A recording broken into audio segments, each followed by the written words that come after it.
This is the Mariners Postcast, your instant game reaction for the Seattle Mariners. Part of the Locked On Podcast Network, your team every day. Well, if we were happy with one win out of this series on Friday night, and we were extremely happy with 2 wins and winning the series last night, Chris Crawford, I don't know what else we can say about a series sweep against the San Diego Padres, who came into this series pretty dang hot. And the opposite can be said about your Seattle Mariners after a 1-5 homestand. Just probably the best series of the year. But Chris Crawford, Anderson Hurst here with your Mariners Postcast show. Immediate thoughts right after that huge sweep for your Seattle Mariners in San Diego. I'm annoyed that I forgot my broom. Like, I was tempted to have a nice little broom to bring into the corner here, and I forgot it. This was awesome, and it was great to see them win a game like this that they don't win in 2024. No, they just didn't. They didn't win these types of games. And, you know, after the first 3.5 innings, I'm going to be honest with you, I start thinking about, well, sure is great that they got the first 2 because Michael King just isn't going to let them get into it. But nope. They were outstanding. And it was fun to see a bunch of 2-out hits. 2-out hits are just such bites in the tuchus when they happen against you, and so wonderful to have when they're going right for you. I believe 5 straight hits in that 4th inning. It's just a great win against a very good baseball team. And I won't say anything more about Pearl Jam because I got yelled at offline about it as well. So I'm just thrilled. And a bunch of people brought up that the Vetter Cup isn't over, but they've guaranteed a tie of the Vetter Cup. So that's great. What's the tie off that you have to listen to that Going Hungry song with them and Audio Slave or whatever the heck it was? I don't know. I don't like Pearl Jam. Yeah, that was my bad yesterday. I was a little premature on the Vetter Cup champions. We get excited. Proclamation, but that just goes to show you how little I care about the actual champion of the Vetter Cup. But yeah, huge series, I think, overall in the grand scheme of the season. This, I think, at least negates the homestand, even though it's only 3 games versus the 6 games that you had in the homestand. Sure. You had a bad series against Toronto, and I think the Mariners are a better team than the Toronto Blue Jays. But the Yankees series, like, that was just against a good team, and the game 3 could have gone either way. I think you performed better than a 1-5 homestand overall in that homestand. But this absolutely makes up for it because a lot of people are saying the Padres are one of the best teams in MLB, and I don't necessarily disagree with that. But the Mariners came out and absolutely dominated, 15-3. Run differential over a 3-game series in San Diego with 2 of your non-starting 5 starters going, I think says a lot about where this team is at right now. There's no question about it. And the fact that they were able to get those wins with those 6 and 7 starters, and then your ace is on the mound, and I'm just saying it. He's your ace. Brian Wood, he is your ace right now. The way he's pitched over these last 3 of the last 4 starts has been absolutely spectacular. And what's funny is, and we'll talk about Mitch Garver in a spoiler alert, we'll talk about Mitch Garver in a second, but I thought Mitch Garver actually called a pretty poor game today and relied too much on some sliders. That call for a 1-2 slider to Tatis, I was mad. I was really upset because there was no reason to do it. Like, throw that fastball. He should be at that 70% fastball mark. It is a really good pitch that he should rely on. They tried to use the slider, I think, a little bit too much today, but his fastball was so good it didn't matter. And sure, he didn't generate the types of swing and misses he did against the Yankees, but he got enough of them and so much weak contact. How many times did we see San Diego hitters pop up today? Just meekly fly out to either center field or in the infield. Such little hard contact, especially after the first 2 innings. Brian Wu was absolutely phenomenal today. And if we started a playoff series tomorrow, now, if we started it tomorrow, Brian Wu wouldn't be available. But if the playoffs were to start, Brian Wu, you're lining up to be your game 1 starter, if at all possible. Yeah. I mean, look, you don't have Logan Gilbert and George Right. Kirby available. Right. So that adds to it a little bit. But if this is your rotation, all due respect to Luis Castillo, Brian Wu is that starter. Brian Wu is him right now. Yeah. And as you can see on our little side of the on today's page, Brian Wu is him, as the kids say. And you were talking about those 2-out hits. Another thing the kids say, those just hit different. They hit different. Yeah. So I'm with you on that one. Yeah, I think the ability to go 6+, he's gone 6 in every start that he's had this season, at least. And he went 7 today. He probably could have gone 8, honestly. I think he should have gone 8, by the way. We could probably talk about that a little bit. Okay. This was not necessarily my favorite Dan Wilson managed game after one of my favorite Dan Wilson managed games. I didn't understand going to Vargas there in the 8th. And it ends up working out. He gives up those 2 runners. Let Brian Wu cook. Yeah. Let Brian Wu get to 100 pitches. I want to get to Brian Wu to 100 pitches as much as possible, because you're going to need Brian Wu to be at that mark when you get into these games matter. But when these games really, really matter, I need Brian Wu to be built up to go 100 pitches as much as possible. Let him at least get in some trouble. Let him at least and I get exiting him when you have success and you want to say, 7 innings of 1-run baseball, and that's great. Brian Wu easily could have given you 8 innings of 1-run baseball today. I would have let him keep going. Carlos Vargas was extremely fortunate to get out of that mess. A hard hit double play ball, but hey, he does get the job done. A little bit of scariness there after Dan Wilson was my hero from last game. He wasn't my villain. It just wasn't my favorite game from him today. Yeah, and I think managers always, it's such a delicate balance between trying to be proactive and take the pitcher out before he implodes versus maybe doing it too early and trying to outthink the room a little too much. And there's many ways you can think about it. If you're up by 5 runs, maybe it's like, all right, let's get our starter some rest. We can put in our kind of lower leverage relievers to kind of get through the rest of this inning, or you just let him go. I'm usually am the type of guy in close games, and this is kind of a feel thing. If the last couple innings, the guys have started to get to him a little bit, and he still gets through 7 innings, even if the pitch count isn't super high, that's where I'm like, all right, you could tell he's about to implode. I did not think that for 1 second with Brian Wu today. I would have been totally fine putting him out there for the 8th inning. And especially after having to go at least 4 2/3 innings with your bullpen last night, I thought they would have, 4 1/3. But I would have thought that would have been at least a consideration for Dan Wilson, but it seemed pretty instantaneous as soon as he got through 7 that he was going to Vargas in the 8th inning.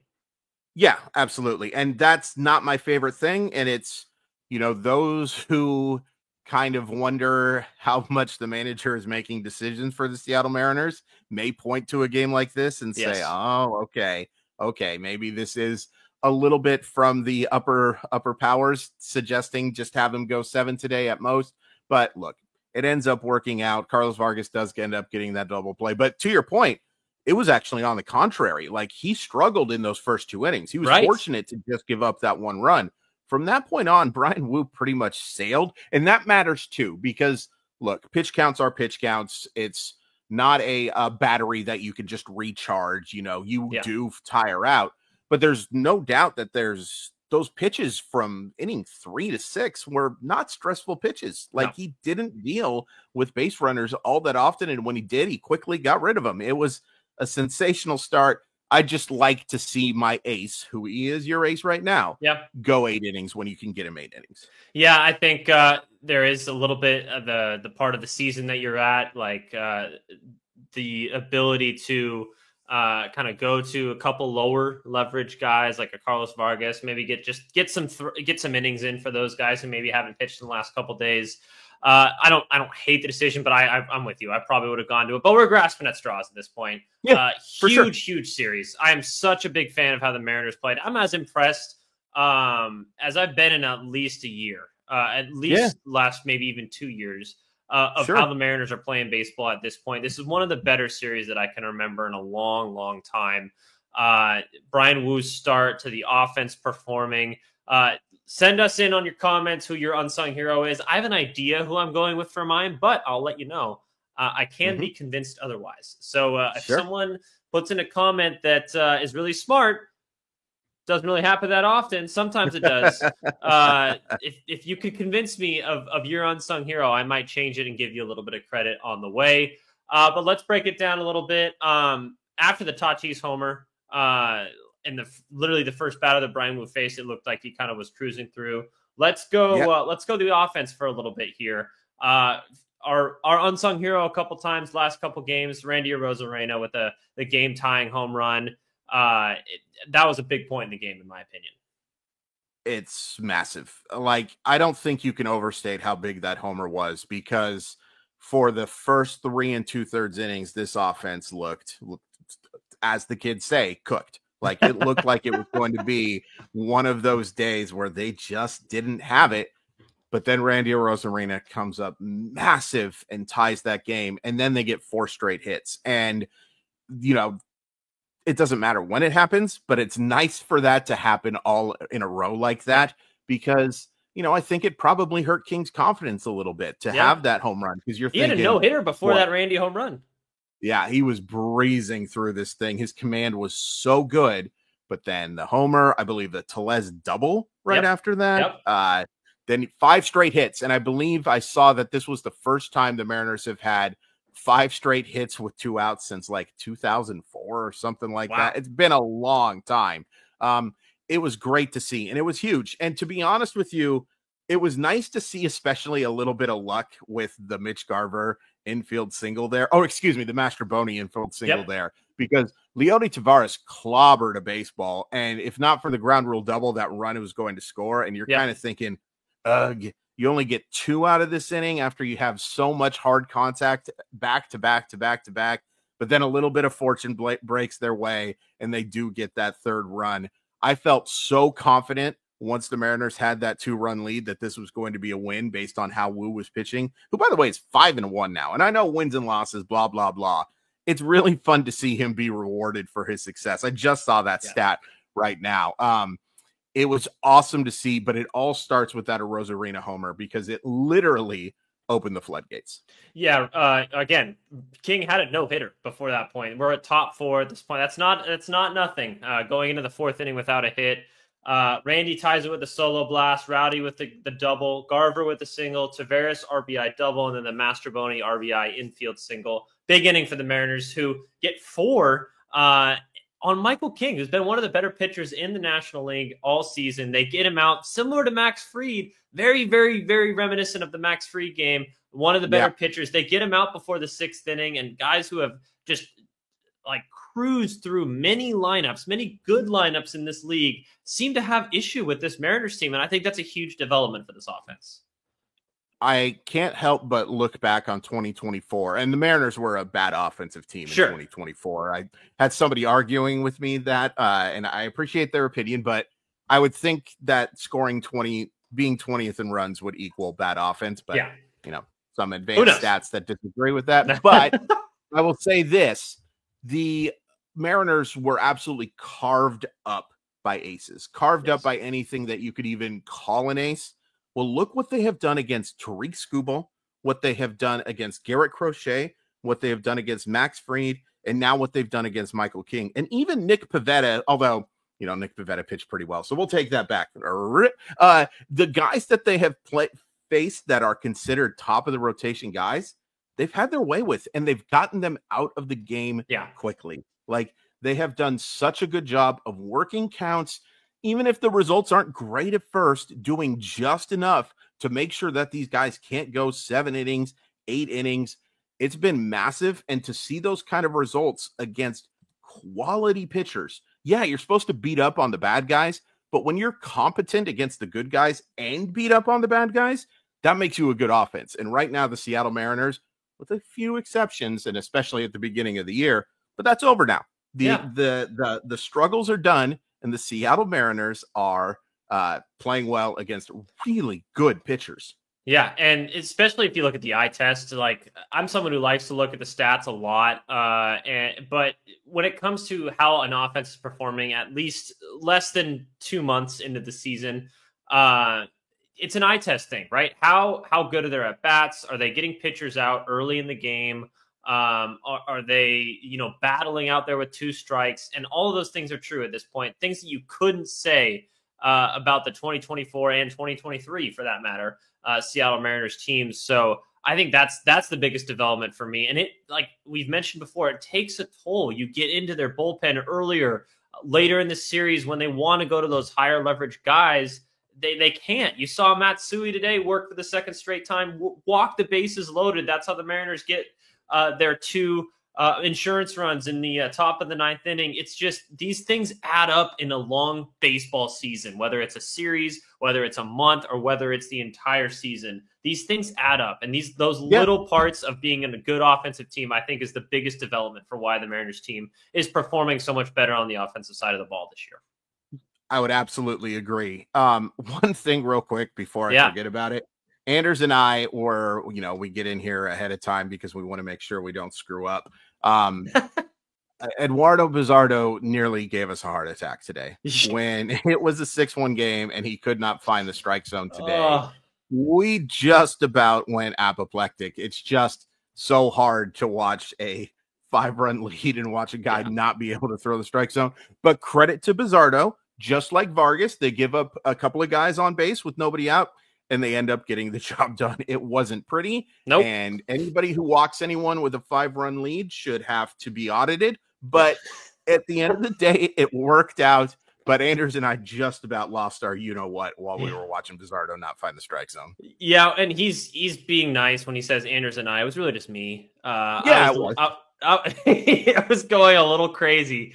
Because there's meltdowns, like I guess the first one I could think of is Vargas when he threw the pitch to Aaron Judge and he hits it out. Great. You tip your cap sometimes. A really good hitter hits a really good pitch. But when you're up 5 runs in the bottom of the 9th inning, trying to close out a sweep, you should not be walking anyone. Just throw strikes every single time. And I know that's easier said than done, but my God, it's like if they hit a solo blast, I would rather them hit a solo blast at that point than walk 2 guys. I straight up would rather that. Yeah, I mean, that's a little Jack Morris of you, and you may not get that reference because you're a young guy. The whole pitch to the score thing is kind of, but I also understand that self-inflicted damage when you're up by 5 runs is incredibly frustrating. But at the end of the day, he got the job done. And really, outside of a few clunkers, Bizardo has gotten the job done. Like, he's been a fairly average relief pitcher, and since he's the 12th or 13th, he's probably your lowest leverage guy at this point.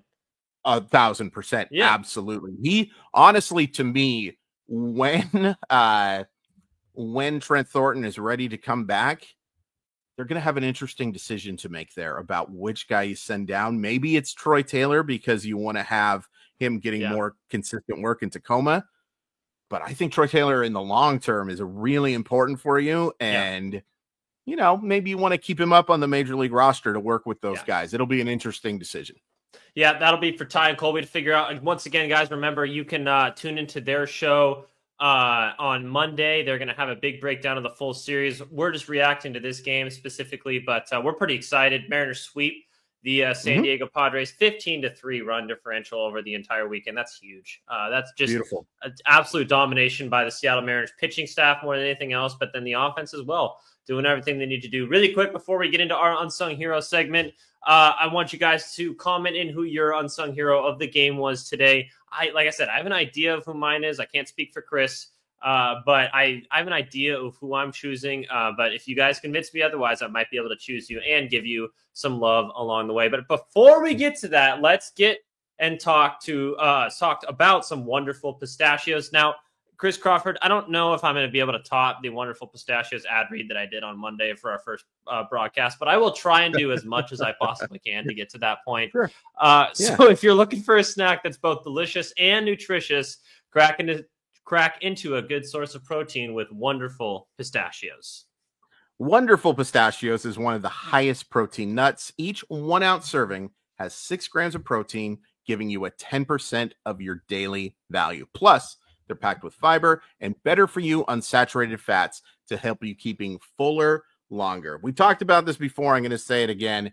Give me the unshelled pistachio. I'm a very busy man who is making tens of dollars an hour. Need to make sure that I don't have to waste time pulling that. I get the feel of the nut, but at the same time, either way, if you give me a pistachio, I'm going to eat it. And I'd like some right now, please. And thank you. Yeah, I'm with you on that. And I just overall, in terms of the nut hierarchy, just go crazy with that one. Why don't you comment section? Please do. I think pistachios is near the top for me because I really like the taste. What they say about feeling full after you eat it is very, very true. Plus, you get a little protein when you're kind of just snacking on some things, but you can't be said about other things. But get snacking and get cracking with the snack that packs a protein punch. Visit wonderfulpistachios.com to learn more. And one more thing that we need to talk about, Chris Crawford, is FanDuel, because unfortunately, with the NBA playoffs going on right now, we saw the Thunder absolutely dominate Game 7.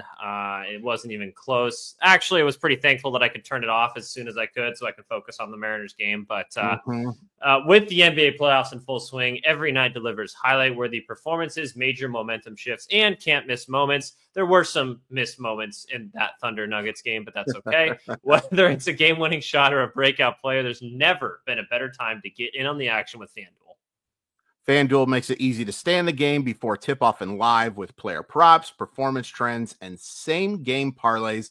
Fans have more ways than ever to play smart and win big. If you want to play smart and win big, bet on Anthony Edwards to have some monster games against the Denver Nuggets. Bet on my good buddy who doesn't know who I am, but I love watching him play, Tyrese Halliburton, to have a bunch of big games against the Knicks. And bet on the Florida Panthers winning Game 7 tonight. Just do all of those things, become rich, and if you want to send me some money, I'll let you know how to do that. All right. That sounds fun, Chris Crawford. If you're new to FanDuel, it's the perfect time to sign up. Head to FanDuel.com and place your first $5 bet. If it wins, you'll get $200 in bonus bets. Make every moment more with FanDuel, the official sports betting partner of the NBA. All right, let's get to it. Our unsung hero portion of the show. Chris Crawford, I'll let you go first. I think I have a pretty idea for who mine is, but I'm seeing a couple other shouts out there for a player that I was also thinking about. But who's yours today? Yeah, I was going to do it before the comment section just to make sure that I'm cool. I'm going Leo Rivas. The job he did defensively was so good today. Another couple of quality at bats. Leo Rivas needs to be the starting second baseman of the Seattle Mariners. Totally agree. All due respect to Miles Mastrobuoni, all due respect to Dylan Moore, who can definitely play second base against left-handed pitching. Yeah. Leo Rivas is just a more complete player, which is so weird to say about a guy with, on the 2080 scouting scale, I'd probably give his power a -8, but it doesn't matter because his at-bats are so good. Yes, and he makes pitchers work. He's kind of like having that second leadoff guy. It's been nice because you have JP Crawford as a real leadoff guy doing a nice job. And then you have a guy who can get on base in front of those guys in Rivas as well. Now, it's going to fall, but you cannot deny the job that Leo Rivas did. And that play he made today, my goodness gracious. That is one of the best plays I've seen from a second baseman since Robbie Cano. And it has been a real treat to watch somebody who was not on the Mariners' radar whatsoever in 2024 and didn't make the roster in 2025 to begin the year. Well, now he's become a pretty important part of their roster. And I'm not saying you don't look to upgrade at second base, but the fact that Leo Rivas has had games like today so often has made that less of a hindrance.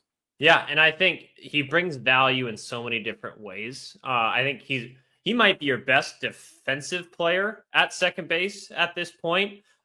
He's a switch hitter. He gets on base at an insane clip. Does he still have an above 500 OBP? Probably not at this point.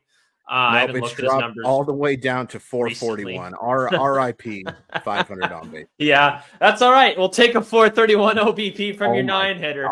Yes.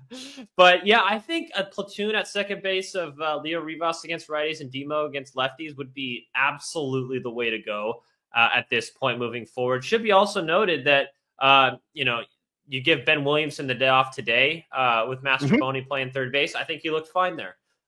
He made a couple plays that you need to do. He's not the elite defensive player as Ben Williamson, but it's good to know that he can fill in at that spot when you absolutely need him to. But I'm going to go with, I know we talked about him earlier on the negative side, but I'm going to go positively here with Mitch Garver. For someone who, has gotten a lot of hate because he was signed ahead of 2024 to be your full-time DH. Really didn't work out last year. Was a little bit better when they moved into the backup catcher role, catching only for George Kirby every fifth day. He's been better this year offensively, and today 2 for 4, an RBI, a run scored, and 105 mile per hour exit velo lineouts. That could have easily been another hit. I think, yes, he has his limitations behind the plate, and I think if we were comparing him to almost any other catcher besides Cal Raleigh, we wouldn't notice it as much. Maybe not. But I think there's something to be said about being able to give Cal that 5th day off from behind the plate without feeling like you're throwing an absolute black hole into the lineup like a lot of teams do at this point with their backup catcher. I think he still has a pretty damn good on-base percentage at this point in the season. He's starting to feel a little more confident at the plate. If he can provide 0 to slightly above average offensive value to you, he's a good player to keep on this roster. He had a good day today, and a couple big moments in the game with the RBI and the run scored as well. So just a little quick shout out to Mitch Garver, because I know a lot of people kind of feel similarly about him as Donovan Solano. I think he has a much bigger role in this team than Solano does. Oh, absolutely. Yeah. Well, in part because the Mariners aren't going to dump that salary. Maybe at the halfway point, if he was hitting like Donovan Solano, they would maybe consider it. But no, Mitch Garver's done a nice job. I'd love to see him drive the baseball a little more. He made pretty good contact today. I think you said 106 on that ball that was lined out to left field. That was hit pretty hard. Mitch Garver is not the guy that we wanted, but that doesn't mean that Mitch Garver can't be a useful player for you. There's the purpose for him to play against left-handed pitching, to give Big Dumper a chance to DH. Hopefully someday Mitch Garver or Cal Raleigh will actually get a day off. I don't think the goal is for him to play 162 games. If anybody could do it, though, it is my sweet, sweet Big Dumper. But yeah, Mitch Garver has done a very solid job. He's become a dink and dunk hitter more than a power guy, which is weird to say. By the way, Anders and I were looking up the stats just before. It's still crazy how much better he is offensively when he catches compared to DH. And it's no longer that small of a sample size. So he's clearly more comfortable behind the plate.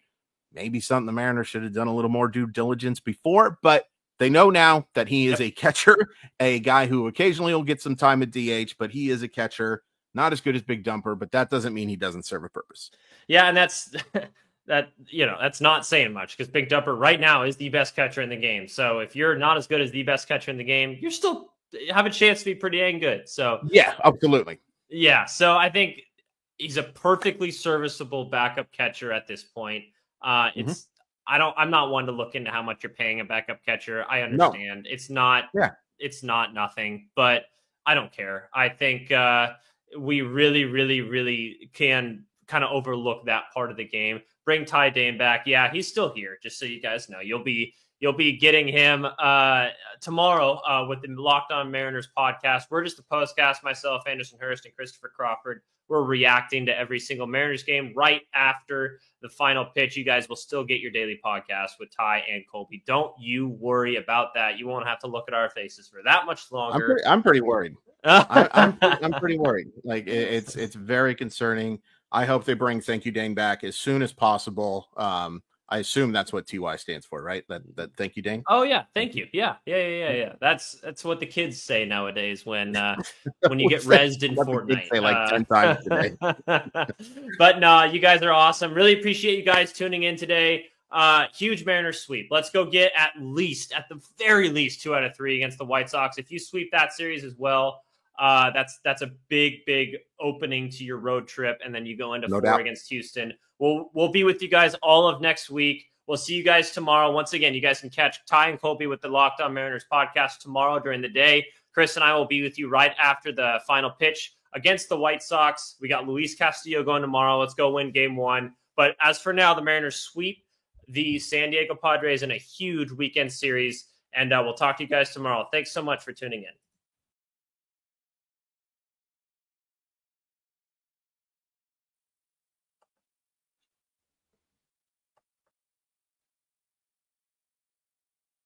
Good stuff, sir.